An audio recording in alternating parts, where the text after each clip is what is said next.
Have you ever found yourself in a tough spot mentally and just wished someone would hand you a manual? Not a dense academic textbook, but a simple, practical toolkit for your own mind.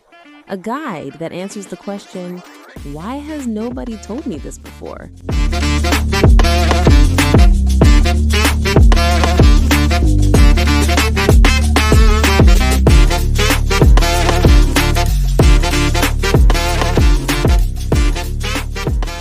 Hey everyone, and welcome back to my next book.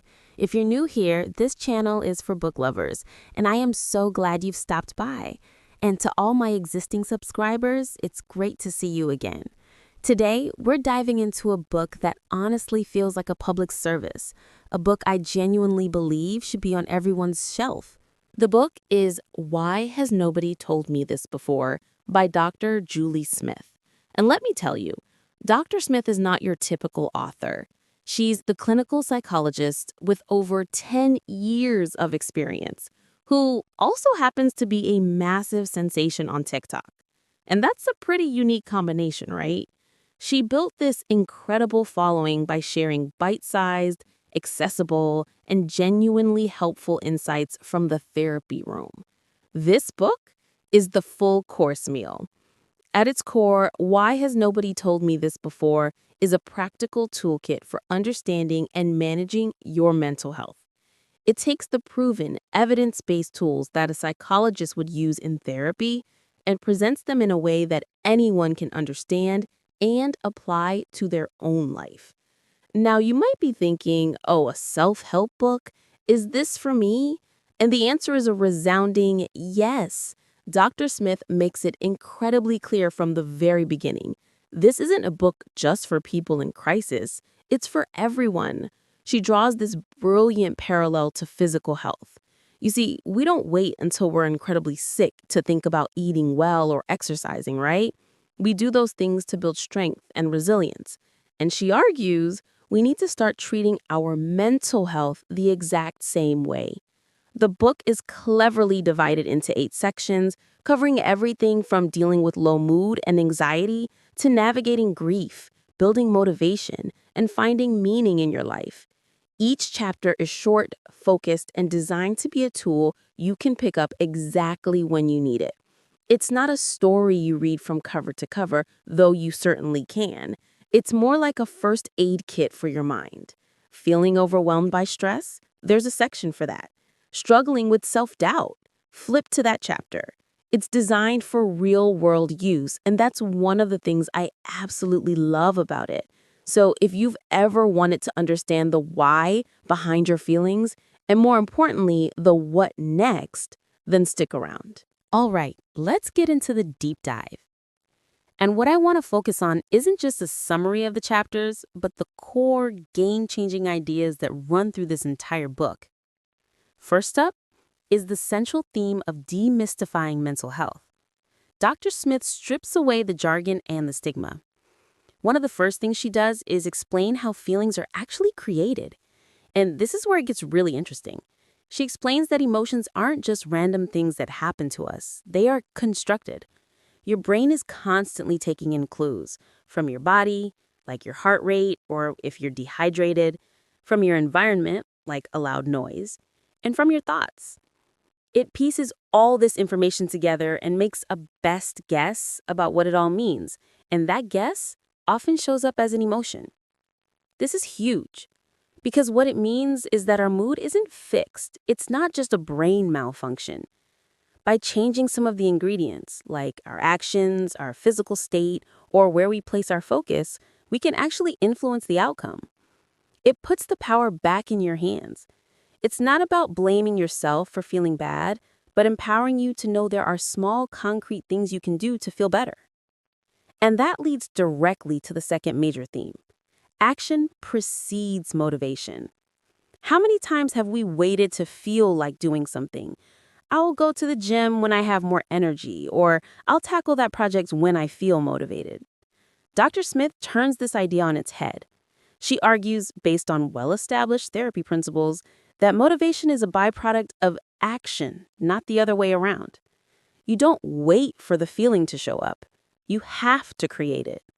And you create it by doing something, anything, even when you don't feel like it. It doesn't have to be a huge life-altering step. It can be tiny. Putting on music, taking a 5-minute walk, just getting in the shower. These small actions create a biological and emotional shift. They generate momentum. I have to admit, when I first read this part, it felt so counterintuitive, but so true. It's that feeling of energy you get after the workout, not before. And this principle is the backbone of so many of the tools in this book. So, how do we actually apply this? What the author does so brilliantly here is give us a simple visual tool. It's technically called a cross-sectional formulation, but it's often known as the hot cross bun model. And I promise, it's incredibly simple. Imagine a cross on a page, dividing it into 4 squares. In the top left, you have thoughts. Top right, you have emotions. Bottom left, behaviors. And bottom right, physical sensations. What this diagram shows is that these 4 things are constantly influencing each other. For example, a low mood, emotion, can lead to thoughts like, I'm a failure, thought. Those thoughts can make you feel tired and heavy, physical sensation, which then leads you to withdraw and stay in bed, behavior. And of course, staying in bed all day just feeds right back into the low mood. You get stuck in a vicious cycle. But here's the magic of this tool. It shows you exactly where you can intervene. You see, you can't just decide to not feel sad, but you can decide to change your behavior. You can decide to get up and take a short walk, even for 2 minutes. And by changing just one corner of that square, you start to influence all the others. The walk might change your physical sensations, which might quieten the negative thoughts just a little, which in turn can lift your mood, even slightly. It's a roadmap out of the cycle.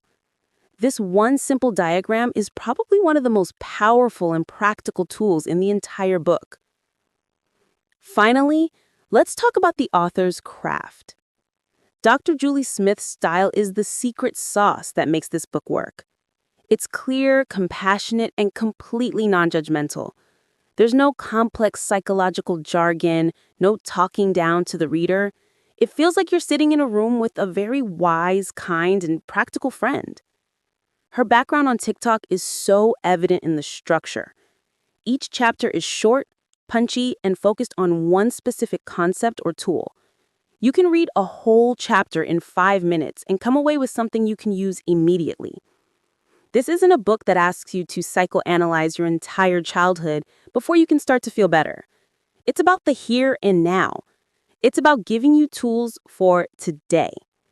She breaks down really complex topics like the different types of cognitive biases, things like black and white thinking or emotional reasoning, and makes them so easy to spot in your own thought patterns. It's this skill of distillation, of taking big ideas and making them small and manageable, that makes her writing so effective. But there's a hidden pattern I noticed while reading, a subtle thread that connects almost every single tool in this book, and it's the idea of getting distance. It's a concept she introduces early on when talking about thoughts. She calls it metacognition, the ability to think about your thoughts, the skill of stepping back and saying, I am having the thought that I am a failure, instead of just, I am a failure. That tiny shift in language creates distance.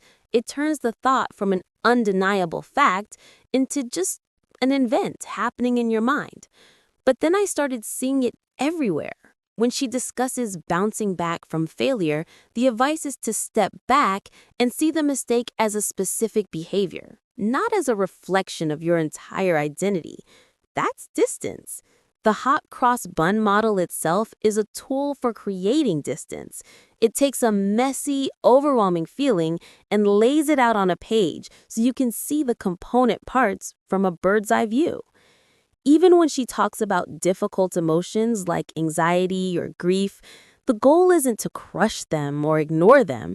It's to allow them to be there, to observe them without getting swept away by them, to create just enough space to breathe and choose your next move wisely. It's not about detachment, it's about perspective. And this subtle, recurring theme of creating perspective is, I think, the most profound lesson of all. So that's it for me today. Have you read Why Has Nobody Told Me This Before? If so, what was the one tool that really resonated with you? Or what's one go-to strategy you use for your own mental health? Let me know your thoughts in the comments below. I always love hearing from you. If you enjoyed this video, please give it a thumbs up and consider subscribing for more deep dives into my next book. Thanks so much for watching, and I'll see you in the next one.